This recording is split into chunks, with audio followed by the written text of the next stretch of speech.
Pentru a urmări activitatea sarcinilor din cadrul companiei dumneavoastră, o puteți face din panoul de control unde aveți afișat calendarul, din secțiunea dedicată calendarului pe care o puteți accesa fie din scurtătura din dreapta sus sau din modulul de calendar pe care îl regăsiți în secțiunea Organizarea firmei. Activitățile le puteți customiza prin crearea de câmpuri personalizate și prin statusuri de diferite culori. Ca să urmăriți o astfel de activitate, dați click pe butonul Filtre, iar din câmpul Filtrează informația selectați Sarcini. Desigur, în acest select aveți posibilitatea să vizualizați și diferite documente ce conțin o dată scadentă sau chiar memento-uri. După ce ați selectat opțiunea Sarcini, vor apărea toate câmpurile personalizate create la modulul de sarcini.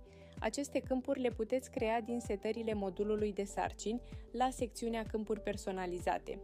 Dați click pe tip activitate, iar acolo vor apărea opțiunile introduse la crearea câmpului personalizat.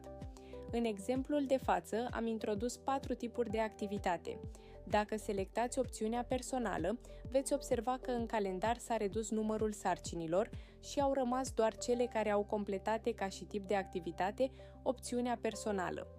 Dacă doriți să faceți o filtrare și pe un anumit utilizator, dați click pe Evenimente alocate utilizatorului și selectați persoana căreia doriți să vizualizați sarcinile cu tip de activitate Vânzări.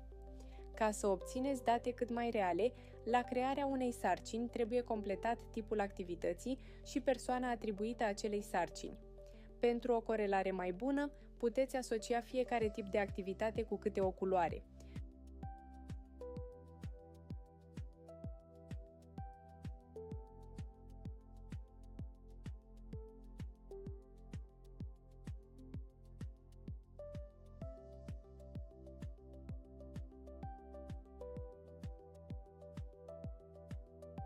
După cum vedeți în exemplele date, activitatea de follow-up este de culoare albastră, iar cea de vânzări este de culoare roșie.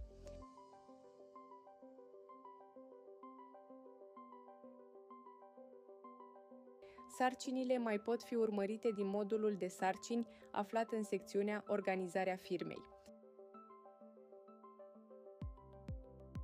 Aici regăsiți o coloană dedicată tipului de activitate ce poate fi modificat direct din tabel.